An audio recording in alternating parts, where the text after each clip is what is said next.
사도행전 11장 사도행전 11장 1절부터 18절까지의 말씀 되겠습니다. 사도행전 11장 1절부터 18절까지. 이제 제가 하나님의 말씀을 먼저 받들어 읽겠습니다. 유대에 있는 사도들과 형제들이 이방인들도 하나님의 말씀을 받았다 함을 들었더니 베드로가 예루살렘에 올라갔을 때에 할례자들이 비난하여 이르되 네가 무할례자의 집에 들어가 함께 먹었다 하니 베드로가 그들에게 이 일을 차례로 설명하여 이르되 내가 욥바시에서 기도할 때에 황홀한 중에 환상을 보니 큰 보자기 같은 그릇이 내 귀에 매어 하늘로부터 내리어 내 앞에까지 드리워지거늘 이것을 주목하여 보니 땅에 네 발 가진 것과 들짐승과 기는 것과 공중에 나는 것들이 보이더라. 또 들으니 소리 있어 내게 이르되 베드로야 일어나 잡아 먹으라 하거늘 내가 이르되 주님 그럴 수 없나이다. 속되거나 깨끗하지 아니한 것은 결코 내 입에 들어간 일이 없나이다 하니 또 하늘로부터 두 번째 소리 있어 내게 이르되 하나님이 깨끗하게 하신 것을 네가 속되다고 하지 말라 하더라. 이런 일이 세 번 있은 후에 모든 것이 다시 하늘로 끌려 올라가더라. 마침 세 사람이 내가 유숙한 집 앞에 서 있으니 가이사랴에서 내게로 보낸 사람이라. 성령이 내게 명하사 아무 의심 말고 함께 가라 하시매 이 여섯 형제도 나와 함께 가서 그 사람의 집에 들어가니 그가 우리에게 말하기를 천사가 내 집에 서서 말하되 네가 사람을 욥바에 보내어 베드로라 하는 시몬을 청하라. 그가 너와 내 온 집이 구원받을 말씀을 내게 이르리라 함을 보았다 하거늘 내가 말을 시작할 때에 성령이 그들에게 임하시기를 처음 우리에게 하신 것과 같이 하는지라. 내가 주의 말씀에 요한은 물로 세례를 베풀었으나 너희는 성령으로 세례를 받으리라 하신 것이 생각났노라. 그런즉 하나님이 우리가 주 예수 그리스도를 믿을 때에 주신 것과 같은 선물을 그들에게도 주셨으니 내가 누구이기에 하나님을 능히 맡겠느냐 하더라. 그들이 이 말을 듣고 잠잠하여 하나님께 영광을 돌려 이르되 그러면 하나님께서 이방인에게도 생명 얻는 회개를 주셨도다 하니라. 아멘. 우리는 지난 시간에 베드로를 통해서 복음 사역의 최대의 걸림돌로 작용하고 있던 종교적인 편견과 고정관념의 장벽을 허물어뜨리신 것을 살펴보았습니다. 이것은 오늘날 우리들에게도 우리가 스스로 가지고 있는 이 하나님께 대한 열심이라든가 충성이라든가 혹은 하나님의 뜻에 대한 우리의 경험적인 확신 같은 것이 얼마나 위험한 복음의 장애가 될 수 있는지에 대해서 두렵고 겸허한 마음으로 성찰해 보아야 할 것을 경고해 주고 있습니다. 이 문제는 사도행전 8장 이후에 들어오면서 교회의 복음 역사에 가장 중요한 문제와 이슈가 되고 있음을 읽을 수 있습니다. 여러분, 이처럼 이것이 하나님의 복음 역사에 중요한 문제로 거론되고 있다는 것은 우리도 거기서 예외이기가 어렵다는 사실을 의미합니다. 이것은 어쩌면 인간의 본능적인 성향이라고 볼 수 있기 때문입니다. 인간은 누구나 자기 동굴을 가지고 있는 존재입니다. 그래서 이 주제는 앞으로도 우리가 사도행전을 읽어가고 묵상해가는 동안에 사도행전의 역사를 살펴가는 동안에 자주 반복적으로 등장하고 거론될 것입니다. 그만큼 이 문제가 근본적으로 인생에게 있어서 넘어서기 힘든 장벽이라 하는 것이죠. 사실 우리가 살아오면서 이런 교훈을 얻게 되는 일들이 얼마나 많습니까? 예를 들면 세월이 한참 지나고 나서야 그때는 내가 그것이 절대로 인정할 수 없는 문제라고 생각하고 목숨을 걸고 주장했던 문제가 내가 시간이 지나서 말씀을 바로 알고 보니까 그때 내 생각이 참 부끄러운 편견이었구나 하고 깨닫는 일들이 우리가 인생을 살면서 얼마나 많습니까? 나는 아직 살아오면서 한 번도 그런 것을 생각하고 깨달아 본 적이 없다. 내가 잘못됐었구나. 그런 것을 깨달아 본 적이 없다. 만약에 그런 사람이 있다면 그 사람은 언제나 자기가 옳은 판단을 해왔기 때문이 아니라 자기 주제를 정말로 모르는 절벽 같은 사람입니다. 오늘 우리는 이 본문을 통해서 다시 한번 그 장벽의 문제를 묵상하면서 성령께서 이 모든 우리의 인간적인 편견과 장벽의 한계에도 불구하고 어떻게 당신의 역사를 이끌어 가시며 그 역사에 우리를 동참시키시는지를 거기에 초점을 두고 우리가 말씀을 살펴보려고 합니다. 그 은혜가 어떻게 우리를 다듬어가며 우리를 쓰시는가에 대해서 묵상함으로 더욱 겸손히 주의 역사에 수종드는 거룩한 각오와 결단이 우리 모두에게 있기를 바랍니다. 가이사랴에서 있었던 베드로의 특별한 경험, 즉 로마의 백부장 고넬료 집안의 구원 사건은 발 없는 말이 천리를 간다는 속담처럼 베드로보다 더 빨리 예루살렘에 도착했습니다. 그 소문이. 진상에 대한 확인이 없는 소문은 언제나 우리를 위험한 편견에 사로잡히게 만듭니다. 예루살렘 교회 성도들이 그랬습니다. 베드로가 예루살렘에 돌아왔을 때 이미 예루살렘의 경건한 믿음의 유대인 형제들은 베드로 본인의 이야기를 들어보지도 않고 이미 분노하고 있었습니다. 우리가 그런 경우가 많죠. 그게 선입견이라고 하는 것입니다. 베드로는 할례파에 속한 신자들로부터 신랄한 비난을 받았습니다. 그들이 비난한 표면적인 이유는 베드로가 할례받지 않은 자의 집에 들어가 식사 교제를 나누었다는 사실에 있었지만 이게 어느 정도로 심각한 상황인지 오늘 현재 우리들의 입장에서는 잘 실감이 안 나요. 그게 뭐 그렇게 큰 문제였나? 잘 실감이 안 나요. 이게 무슨 얘기인지. 아니 뭐 어떤 외국인 집에 뭐 초대받아서 같이 식사 한번 한 것이 뭐가 그렇게 천지가 개벽할 정도로 이게 심각한 얘기인가 싶지만 이 당시에 유대인들의 입장에서는 엄청난 충격으로 받아들여진 사건입니다. 여러분, 사도행전 이전에 예수님이 활동하던 당시에 사복음서의 내용을 읽어보면 예수님께서 공생애의 사역을 행하시는 동안에 바로 이런 문제로 소위 경건한 유대인들과 자주 충돌이 일어났던 것을 여러분이 기억하실 겁니다.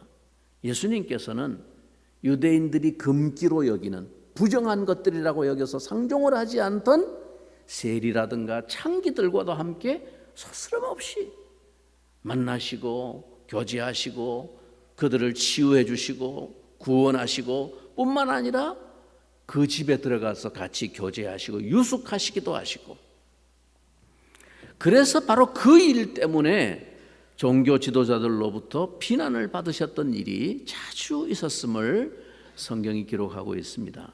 자, 그때 예수님은 하나님의 뜻과 경건의 본질에 대해 무지한 유대인들의 편견을 오히려 책망하셨습니다. 그러나 아직도 여전히 이 예수님의 복음을 받아들인 유대의 신자들은 그 예수님의 책망하셨던 교훈을 깨닫지 못하고 동일한 지금 비난을 베드로에게 퍼붓고 있는 것이죠.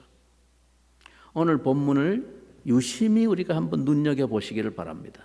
다분히 이들의 부정적인 고정관념을 암시하고 있음을 알 수 있습니다. 자, 1절을 한번 주목해서 잘 보십시오. 유대에 있는 사도들과 형제들이 이방인들도 하나님의 말씀을 받았다 함을 들었더니, 이들이 어떤 소식을 들었다고요? 이방인들도 하나님의 말씀을 받았다. 이게 무슨 말입니까? 다시 말하면 그 세상에 속한 멸망의 족속들이 하나님의 말씀을 받았다는 놀라운 소식에 의아해하고 있는 것이죠. 그러다가 이들이 베드로가 예루살렘에 돌아오자마자 그를 힐난하는 내용이 뭡니까? 자, 그게 2절 3절입니다. 베드로가 예루살렘에 올라갔을 때에 할례자들이 비난하여 이르되 네가 무할례자의 집에 들어가 함께 먹었다. 여러분, 지금 이들이 관심을 두고 흥분하는 문제의 초점은 무엇입니까? 베드로가 할례받은 신성한 유대인으로서 할례받지 못한 속된 이방인의 집에 들어가 함께 식사의 교제를 가졌다는 것입니다. 유대인들은 누구와 함께 식사를 한다는 것은 서로 깊이 교통하고 그를 받아들인다는 의미입니다. 그래서 아무하고나 식사를 하지 않아요. 동족이 아닌 다음에는. 그러므로 이 베드로의 행동은 유대인에게 있을 수 없는 탈선이었고 범칙이었습니다. 경건한 조상의 유전을 더럽히는 행위였습니다. 그들은 지금 이방인이 하나님의 말씀을 듣고 돌아왔다는 사실보다도 더 중요한 문제가 있었습니다. 그것은 그들이 가지고 있는 선이고 의였습니다. 하나님의 선과 하나님의 의보다는 자신들이 붙잡고 있는 선과 의가 그들의 판단 기준이었던 것입니다. 이미 집사 빌립을 통해서 하나님은 유대인들이 경멸하던 사마리아의 은혜의 문을 여셨다는 사실을 듣고 놀라움과 함께 사도들을 파견하여 확인하고 그래서 받아들임으로 그들의 편견이 1차적으로 한번 깨지는 경험을 했었습니다. 그럼에도 불구하고 그들이 하나님의 은혜의 역사에 대해서 완전한 편견의 장벽을 무너뜨리기에는 그 뿌리가 너무 깊었습니다. 이처럼 우리가 가진 편견과 고정관념의 뿌리는 한 번의 깨우침으로 쉽게 뽑히지를 않습니다. 여러분, 오늘도 교회가 세상을 향해 복음의 문을 여는 데 있어서 우리의 버리지 못하는 이 비본질적인 것에 대한 고정관념이 얼마나 높은 장벽이 되고 있는지를 자주 발견합니다. 은혜의 문이 열리고 복음의 역사가 성취될 수만 있다면 우리는 모든 문을 열어야 하고 모든 틀을 바꿀 수 있어야 합니다. 당시의 유대인 신자들은 아직도 율법과 은혜, 유대인과 이방인, 이스라엘과 교회의 관계를 제대로 이해하지 못하고 있었습니다. 유대인 신자들 중에는, 예루살렘 공동체 유대인 신자들 중에는 제사장의 허다한 무리가 회개하고 돌아온 사람들도 있었습니다. 그렇죠? 사도행전 앞부분에서 성령의 역사가 일어날 때 그들이 나가서 전하는 복음을 듣고 많은 사람이 회개하고 세례받고 돌아왔는데 그 중에는 제사장의 허다한 무리들도 믿더라, 이렇게 되어 있어요. 제사장 출신의 허다한 사람들도 회개하고 예수 믿고 신자 공동체에 들어온 사람들이 있었다는 것이죠. 그러니까 철저하게 유대교의 관습과 율법의 유전에 대해서 몸에 밴 이 사람들이 그런 사상과 문화적인 관습을 완전히 벗는다는 것은 참으로 어려운 일이었을 것입니다. 조상 대대로 전수되어 온 유대인들의 선민의식, 우리는 하나님의 택함 받은 백성이다, 저 세상 것들하고는 근본적으로 우리는 다르다, 선민의식, 이 구별의식, 그것은 그들의 존재의 정체성이었고 자부심이었습니다. 구약 성경에 그 복잡하고 세세한 부정에 대한 금기 규정과 정결 규례는 음식과 일상생활에까지 엄격하게 규정되어 지켜온 법이고 그들의 삶 자체였습니다. 무엇은 먹으면 안 되고 무엇은 만져서도 안 되고 뭘 하면 부정하고, 이 얼마나 세세하고 복잡한 레위기에 보면 부정과 정결에 대한 규례가 있습니까? 그걸 다 지키면서 일상생활 속에서 늘 거기에 촉각을 곤두세우고 삶이었습니다, 그것이. 그러나 정작 그들은 하나님이 그 율법과 규례를 통해서 그들에게 의미하고 주지시키는 바가 무엇인지 그 본질과 초점을 제대로 깨닫지 못했습니다.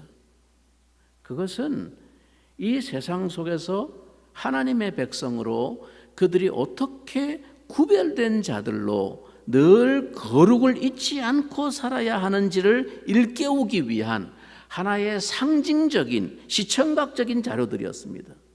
뭘 볼 때마다 이거 건드리면 안 되고 이걸 손대면 안 되고 이거 먹으면 안 되고, 그걸 볼 때마다 우리는 세상 사람들하고 다르지.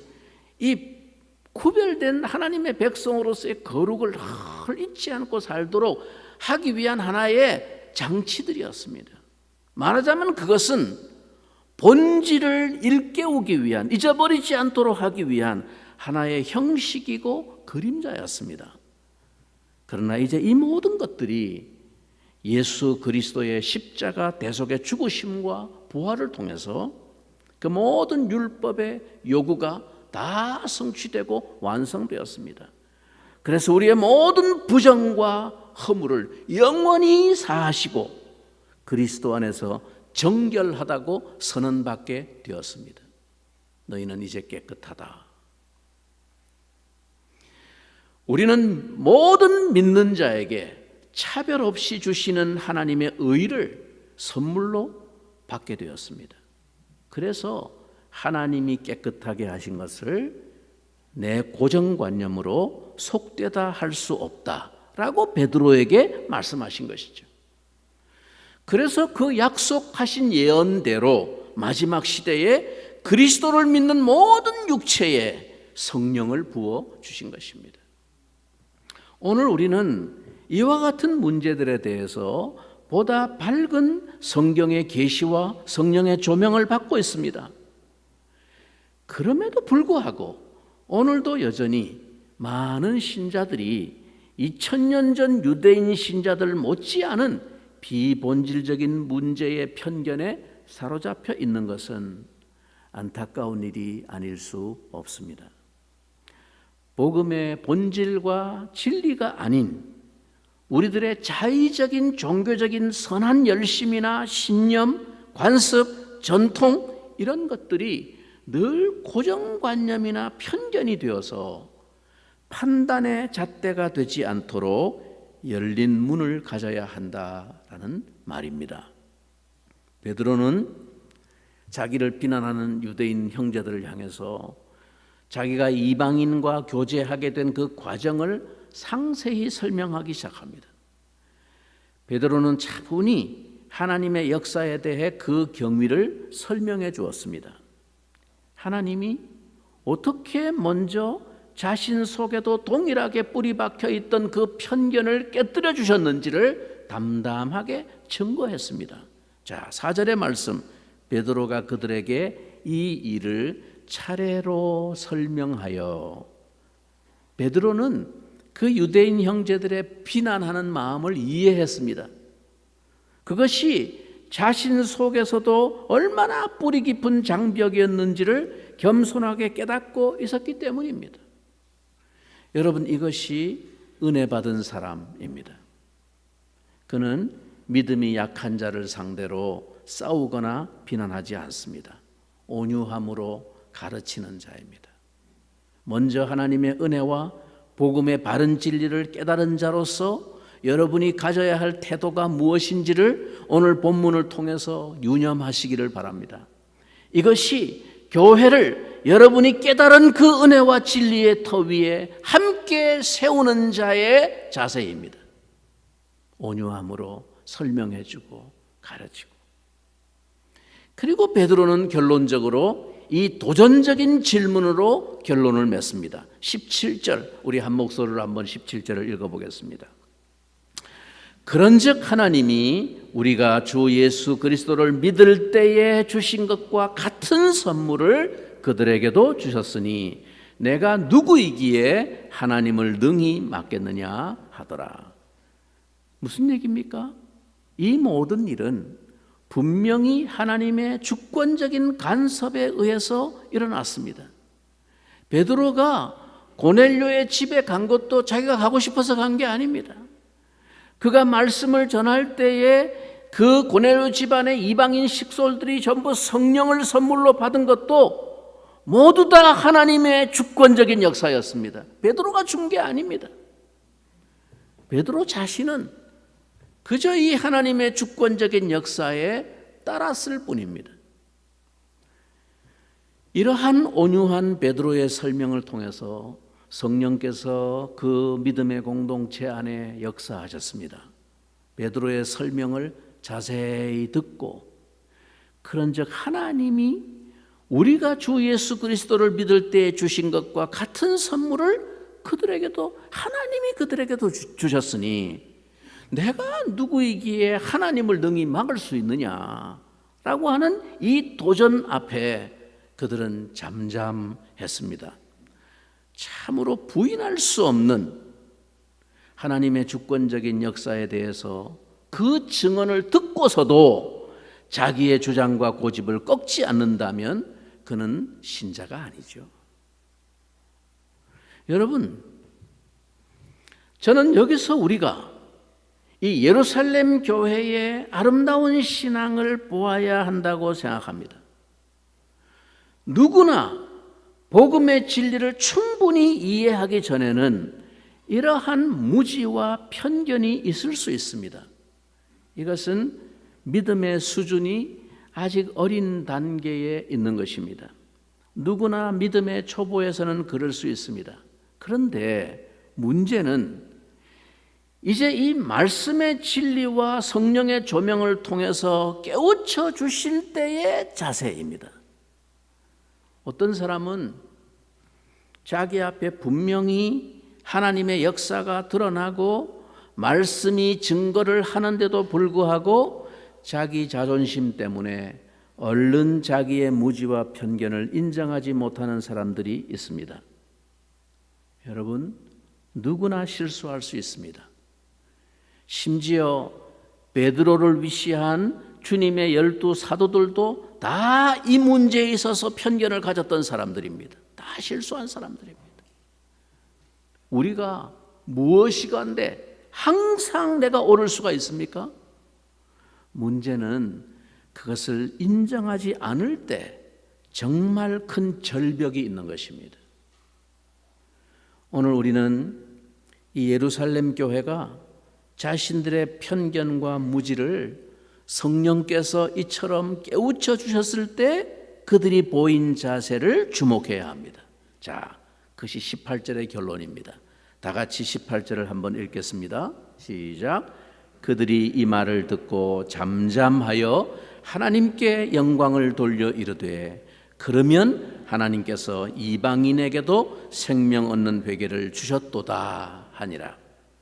먼저 성령님께서 베드로의 입을 통해 일깨워 주시는 그 말씀을 설명을 듣고 비난하던 그들이 잠잠해졌다는 것입니다.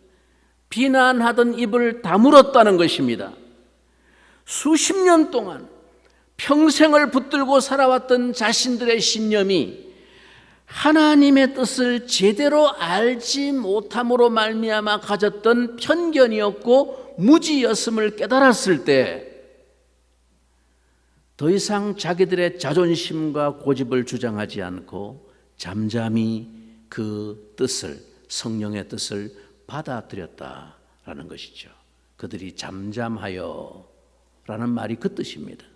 그들은 비난을 멈추고 하나님께서 이방인들에게도 생명 얻는 회개를 주셨도다 라고 고백하면서 하나님께 영광을 돌렸습니다. 곧바로 그들은 그 하나님의 주권적인 은혜의 역사에 대해서 하나님께 영광을 돌렸습니다. 즉, 그 하나님의 역사를 전적으로 순복하고 따른다는 뜻이기도 합니다. 죄인들에게 이처럼 차별 없이 구원을 베푸시는 무한하신 하나님의 자비를 찬양하며 영광을 돌릴 뿐입니다. 만일 여러분 생각해 보십시오. 만일 예루살렘 교회가 이때 하나님이 베드로를 통해 행하신 이방인 구원 사건을 그들의 편견의 아집 때문에 부정하고 추인하지 않았다면 베드로는 이단자로 낙인 찍혔을 것이고 오랜 세월 동안 이방인을 향한 복음 전파의 문은 닫혀 있었을 것입니다. 다행히 교회는 베드로와 유대인 형제들이 개인적으로 경험하고 목격한 이 이방인이 성령받은 그 사건을 하나님이 하신 일로, 하나님의 주권이 역사하신 일로 겸손히 인정하고 하나님께 영광을 돌렸습니다. 하나님은 짐승 같은 지옥의 불쏘시개라고 생각했던 상종도 우리가 하지 않고 제쳐놓았던 저 쓸모없는 인간들도 하나님의 은혜가 차별 없이 저들을 하나님의 백성으로 구원하시는구나 하는 것을 깨닫고 하나님께 영광을 돌렸다는 것입니다. 그 하나님의 자비하신 역사를 찬양했다는 것이죠.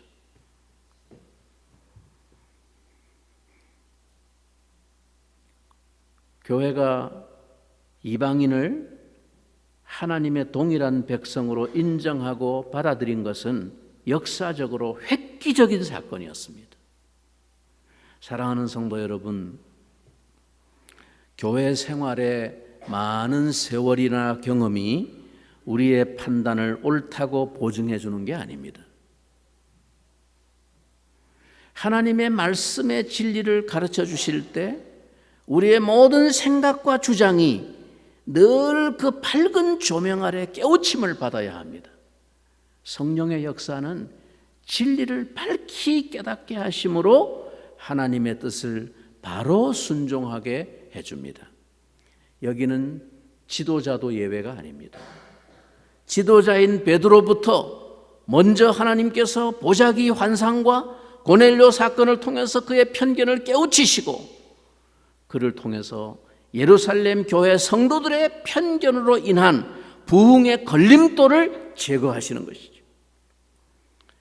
하나님께서 계시된 진리의 말씀으로 더욱 밝히 당신의 뜻을 가르치시고 깨우쳐 주실 때 우리의 무지와 편견과 아집이 하나님의 복음 역사의 걸림돌이 되지 않기를 간절히 우리가 기도해야 하겠습니다. 하나님은 이때 이미 이방인에게 복음을 전파할 그릇으로 사울을 준비시켜 다소에 대기시켜 놓으셨습니다. 예루살렘 교회가 이방인 선교의 정당성과 합법성을 인정했으니 이제 필요한 것은 이방인에게 본격적으로 복음을 전할 기지로서의 교회가 탄생하는 일입니다. 박해 속에 흩어진 예루살렘 교회가 그 기지로서의 역할을 감당하기에는 현실적으로 적합하지 않았을 것입니다. 그래서 오늘 사도행전 본문은 바로 이어지는 다음 단락에서 역사상 최초의 이방인 중심의 교회의 탄생이 안디옥에서 시작되온 것은 결코 이것은 우연한 일이 아닙니다. 이 모든 것은 역시 하나님의 주권적인 섭리 속에 진행되고 있는 하나님 나라의 역사입니다. 그러므로 우리가 처음부터 이 복음의 역사를 사람들이 행한 역사, 즉 사도들의 행전이 아니라 성령이 이끄시고 이루어 가시는 역사, 성령의 행전이라고 말씀한 것입니다. 여러분, 오늘도 이처럼 여러모로 수많은 한계와 무지와 편견의 장애를 가진 우리들임에도 불구하고 우리가 오늘날도 교회에 이 부족하고 허물 많고 문제 많은 교회에 여전히 소망을 가지게 되는 이유는 바로 이 역사를 여전히 주도하고 역사하시는 하나님, 곧 교회의 머리와 주인이 하나님이시라는 믿음 때문입니다.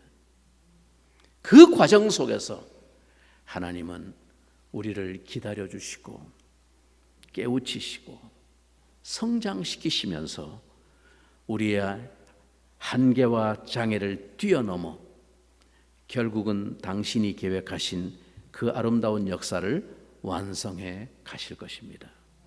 우리는 그때 그 하나님의 무한하신 자비와 은혜의 경륜을 찬양하고 그가 행하시고 이루신 그 모든 역사의 영광을 돌리게 될 줄로 믿습니다. 저와 여러분이 하나님이 우리를 한 걸음 한 걸음 깨우쳐 주시고 변화시켜 주시고 다듬어 주셔서 성장시켜 가시고 많은 한계와 연약함과 문제 속에 우리가 실망하기도 하고 낙심하기도 하는 현실의 교회임에도 불구하고 여전히 이 교회를 통해서 하나님의 주권이 역사하고 계시다는 이 사실을 우리로 하여금 깨닫게 하셔서 교회의 소망을 가지고 주님의 역사에 우리로 하여금 동참하게 하시고 헌신케 하시는 저와 여러분 그리고 우리 공동체가 되어지기를 주님의 이름으로 축복합니다. 우리 같이 한번 기도하겠습니다. 하나님 아버지, 뜻하지 않게 의도하지 않게 우리가 잘 알지 못해서 충분히 깨닫지 못해서 우리가 가지고 있는 편견과 고정관념이 혹 하나님이 진행해 가셔야 하는 복음의 역사에 걸림돌이 되지 않도록 우리를 진리의 밝은 빛 앞에 열린 마음을 주시고 겸손한 마음을 주시고 깨닫는 마음을 주셔서 하나님의 역사가 우리를 통해서 세워져 가는 영광을 보게 하여 주시옵소서. 나 자신과 우리 교회가 그렇게 다듬어지고 성장되어서 하나님의 손에 붙들리는 역사의 도구가 되게 해 주옵소서. 우리 한번 동성으로 기도하겠습니다. 살아계신 하나님 아버지 감사합니다.